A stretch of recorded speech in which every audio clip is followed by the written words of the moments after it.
Ciencia, Salud y Medio Ambiente. Cuarto grado. Cultivo y consumo de hortalizas. Hola, ¿cómo están? Bienvenidos a este espacio de Aprendamos en Casa. Ahora vamos a ver un tema muy interesante. Hablaremos sobre el cultivo y la importancia de consumir hortalizas. Hablaremos sobre algunos elementos básicos que poseen las hortalizas. También vamos a ver algunos ejemplos de ellos. Además, hablaremos sobre aplicaciones que nosotros podemos hacer en la vida cotidiana en nuestra casa, partiendo de los conceptos de huerto y de hortaliza. Así que acompáñame a esta clase muy interesante. La agricultura es una de las actividades humanas más antiguas. La domesticación de plantas silvestres inició hace unos 105.000 años y los primeros agricultores comenzaron a sembrar semillas hace unos 11.500 años. Las poblaciones que iniciaron la agricultura crecieron mucho en tamaño y número. En todo el mundo, la agricultura se desarrolló independientemente en regiones diversas y usando diversos taxas de especies, al menos en 11 regiones alrededor del planeta. Plantas importantes como el trigo, la cebada, las lentejas, el arroz y otros se empezaron a cultivar hace unos 10.000 años. Ahora que hemos visto la importancia que tiene el cultivo de las hortalizas en la historia humana, hablemos sobre el concepto en específico de hortaliza. Sabemos que son alimentos que están incluidos en la dieta diaria de nosotros los seres humanos. Además, el concepto de hortaliza incluye las legumbres y las verduras. Sin embargo, curiosamente, este grupo deja fuera a los cereales y algunas semillas secas.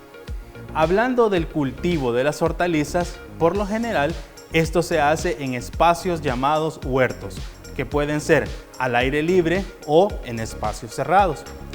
Ahora veamos entonces por qué es importante el consumo humano de estas hortalizas. Así que veámoslo a continuación. Y siempre hablando de las hortalizas, sabemos que tienen muchos beneficios en el consumo. Estas poseen una gran cantidad de nutrientes, vitaminas, antioxidantes y minerales.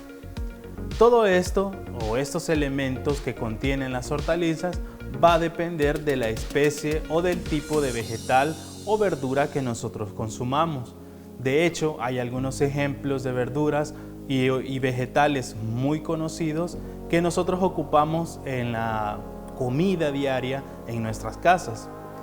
Por ejemplo, tenemos el brócoli y también el apio, que tienen una buena cantidad de vitamina A, C y calcio y antioxidantes, al igual que la zanahoria. La zanahoria tiene una gran cantidad de vitaminas A, vitamina C y vitamina K. Aparte de ello, tiene una gran cantidad de antioxidantes conocidos como carotenos.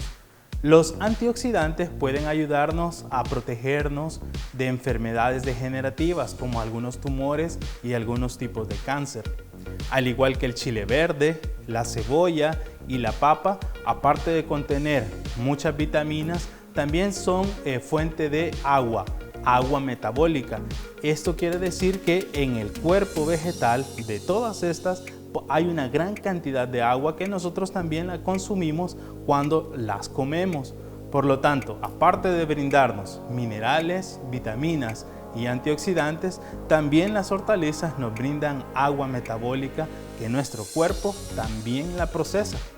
Ahora, para entender también cómo nosotros podemos hacer uso de esas hortalizas que podemos comprar en el mercado local y cómo y qué partes de las hortalizas podríamos utilizar si en algún momento nosotros decidimos hacer nuestro propio huerto casero.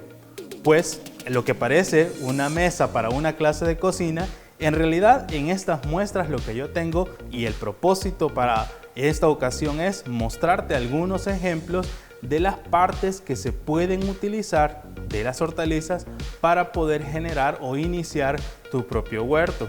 De hecho, para esto solo necesitas tener algunas hortalizas, puedes tener también a la mano un cuchillo o una navaja para hacer los cortes.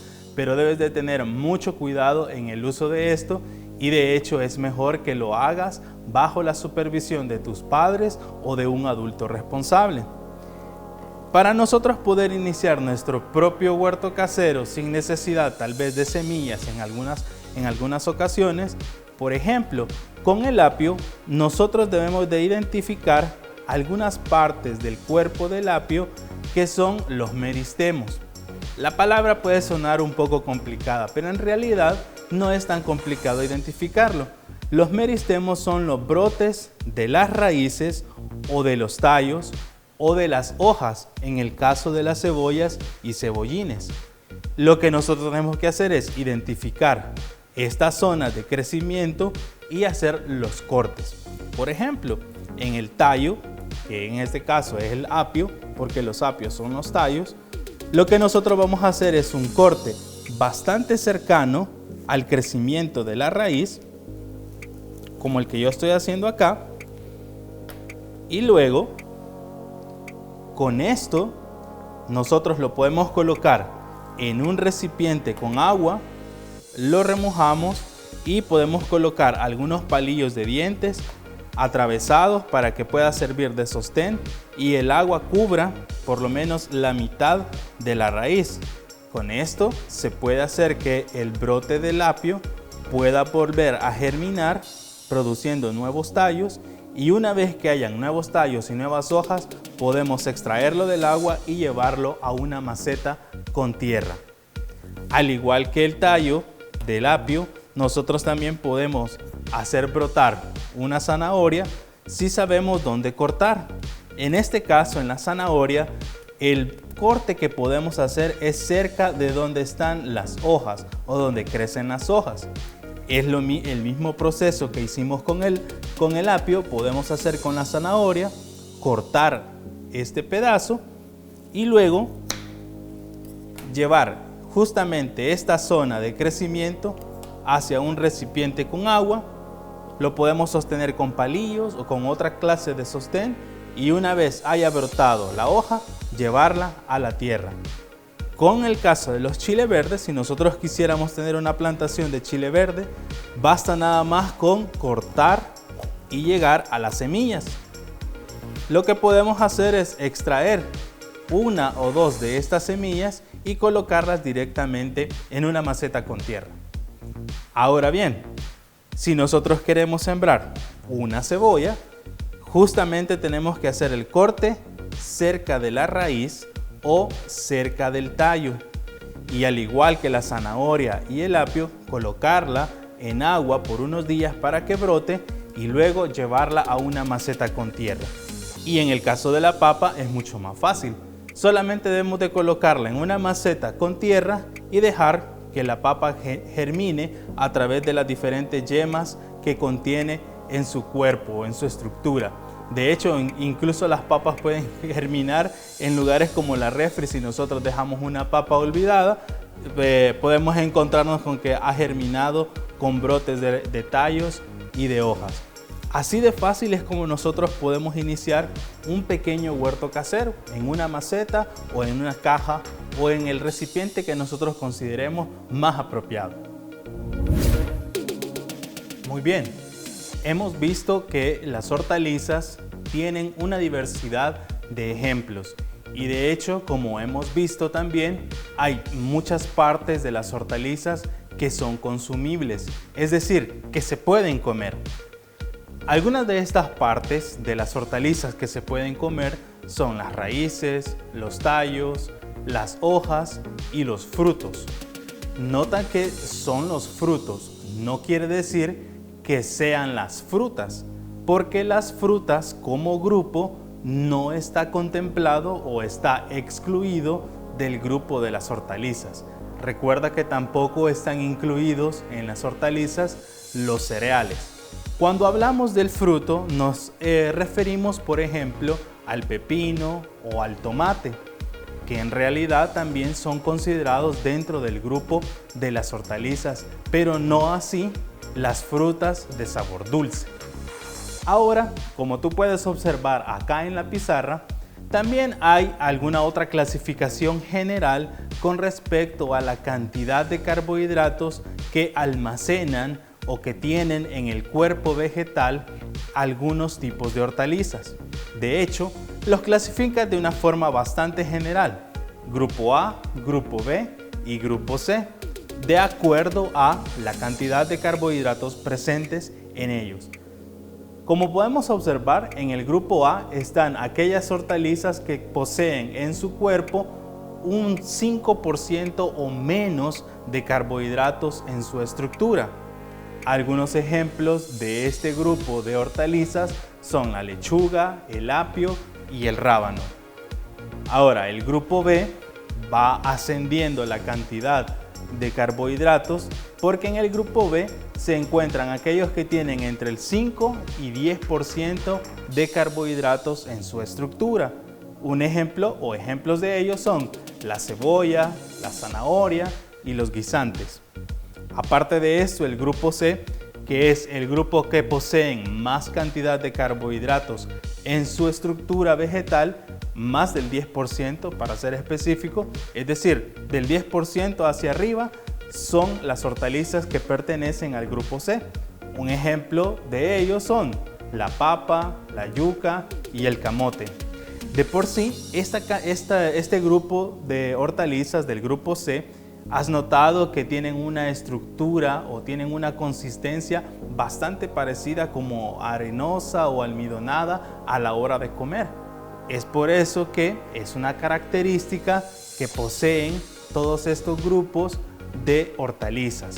Ahora, algunos son dulces, algunos pueden ser más o menos dulces, otros son amargos. Sin embargo, cuando hablamos de carbohidratos no nos referimos a la dulzura, sino que nos referimos a otro tipo de elementos nutricionales que se encuentran en su estructura. Carbohidratos no significa que sean necesariamente azúcares dulces, sino otro tipo de carbohidratos. Ahora vamos a observar un dato curioso sobre el cultivo hidropónico de las hortalizas y veamos las aplicaciones que este tipo de cultivo tienen en la vida diaria. Veamos. Los cultivos hidropónicos son cultivos que se realizan en agua y no requieren de la tierra para cultivarse. Solo se coloca en el agua todos los nutrientes que necesita una planta para que las raíces los consuman y éstas puedan crecer. Existen cultivos utilizando sustratos. Se emplean sustratos para la nutrición correcta de la planta. También requieren de agua para crecer y son complicados, pues cada planta necesita diferentes nutrientes y una cantidad de agua determinada. También están los cultivos en agua. El elemento principal es el agua, ya que sobre esta se añaden los nutrientes necesarios para cada tipo de planta y cultivo. El aporte de estos nutrientes es necesario para el crecimiento correcto de vegetales y plantas. Entonces, el huerto es un espacio destinado y definido para la siembra o cultivo de diversos tipos de hortalizas, hierbas y otro tipo de vegetales. Este espacio que está definido está destinado a una producción no grande o industrial, sino más bien es una producción pequeña, familiar o de tipo local de verduras, vegetales y otro tipo de hortalizas. Los huertos, de hecho, son más sostenibles, son más saludables, son mucho más económicos su mantenimiento y además pueden ser proyectos educativos muy efectivos. Ahora te invito a que pongas a prueba tus conocimientos aprendidos el día de hoy a continuación contestando falso o verdadero. Veamos.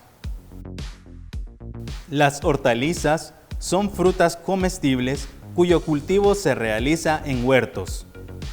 ¿Es verdadero o falso? Muy bien, es falso. Son hortalizas del grupo A: espinaca, lechuga, apio, berenjena, coliflor y rábano. ¿Verdadero o falso? Muy bien, es verdadero. Las hortalizas aportan beneficios nutricionales previniendo enfermedades. ¿verdadero o falso? Correcto, es verdadero. Excelente trabajo, has contestado correctamente. Espero que hayas disfrutado y sobre todo aprendido nuevas cosas en esta teleclase. Además, espero que también pongas en práctica algunas de las cosas que hemos visto en la parte de la experimentación y las aplicaciones para el cultivo de las hortalizas. Ahora te invito a que sigas con las medidas de bioseguridad en tu casa y al lugar a donde vayas. Y espero verte en la próxima teleclase aquí en Aprendamos en Casa. ¡Hasta luego!